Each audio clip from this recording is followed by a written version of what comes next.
그간 소문으로만 나돌았던 일본의 부유층 이탈이 점점 확산되고 있는 모습입니다. 이러한 현상이 심각해지자 이제 일본 언론들은 부유층들이 왜 일본을 버리고 있는지에 대해 분석하기 시작했습니다.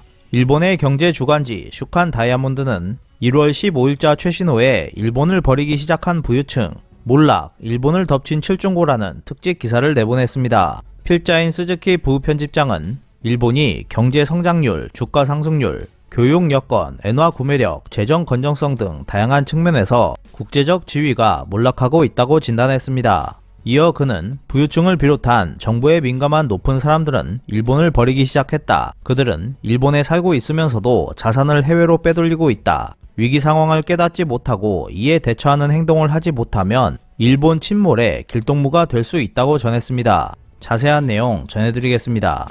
기사에 따르면 일본에서는 몇 년에 한 번씩 일본 예찬 붐이 분다고 했습니다. 일본의 훌륭함이나 해외로부터 칭찬받는 일본의 모습을 전하는 서적과 TV 프로그램이 일정한 주기로 인기를 끈다는 것이었습니다. 이에 대해 스즈키 부편집장은 이러한 현상은 일본인이 세계 속에서 자신감을 잃어가고 있다는 반증일지도 모른다고 설명했습니다. 그는 디지털 후진국다운 모습이 드러난 일본은 지금 칠중고에 격침돼 가고 있다고 전하면서 7가지를 정리했습니다. 그중 첫 번째로 과도한 재정 지출 확대를 꼽았습니다. 그는 실구 대책으로 전 세계가 대규모 금융 완화와 재정 지출 확대에 나선 가운데 일본의 경제 회복세는 다른 나라보다 크게 뒤처지고 있다며 세계 각국은 서서히 평시 모드로 전환하면서 끝없는 재정 확대에 브레이크를 걸고 있다. 하지만 일본은 국내 총생산 대비 국가 부채 규모가 세계 최악인 상황인데도 재정 확대를 계속해야 할 정도로 경제 회복이 약하다고 지적했습니다. 또한 금융 정책에 있어서도 세계 주요 중앙은행은 이미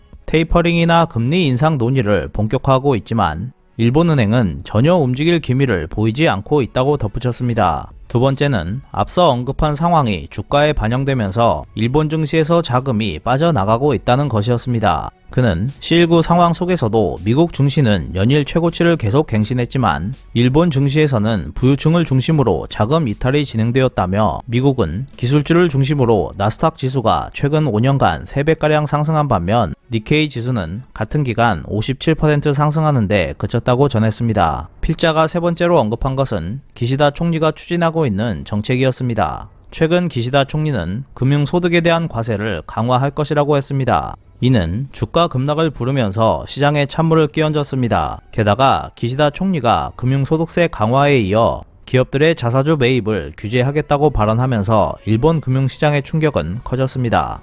시장은 요동쳤고 기시다 총리의 발언이 있은 후 니케이 지수는 한때 300포인트 하락하면서 하락폭을 확대했습니다. 이에 대해 필자는 기시다 총리가 자사주 매입 규제까지 집착한다면 일본 부유층들의 자금은 점점 더 일본을 버리게 될 것이라고 전했습니다.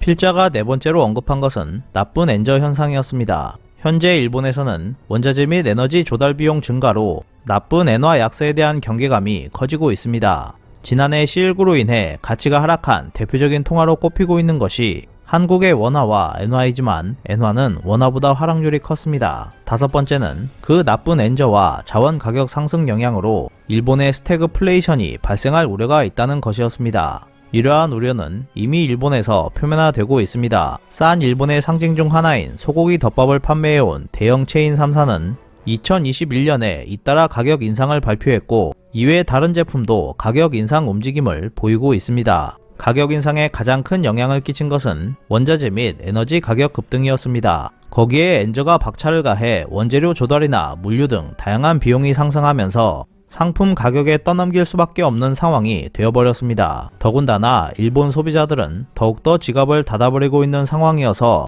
일본은 점점 더 가난 대국으로 향하고 있는 모습입니다. 필자가 일본을 덮치는 7중고 중 6번째로 꼽은 것은 탈탄소 리스크였습니다. 그는 일본 기업은 탈탄소 지옥이라고 불러야 할 정도로 부담이 큰 새로운 과제에 직면해 있다며 탄소를 줄이는 전략이나 비즈니스 모델 변경 등 비용 상승이 일본 기업에 큰 부담을 주게 될 것이라고 설명했습니다. 기사에서 마지막으로 언급한 7번째는 교육 후진국으로 전락한 일본의 현실이었습니다. 경제협력개발기구가 2018년에 72개국 및 지역의 15세 학생들을 대상으로 실시한 국제학업 성취도 평가 데이터에 따르면 일본 학생들은 인터넷과 컴퓨터 사용 등 대부분 항목에서 OECD 평균을 밑돌았습니다.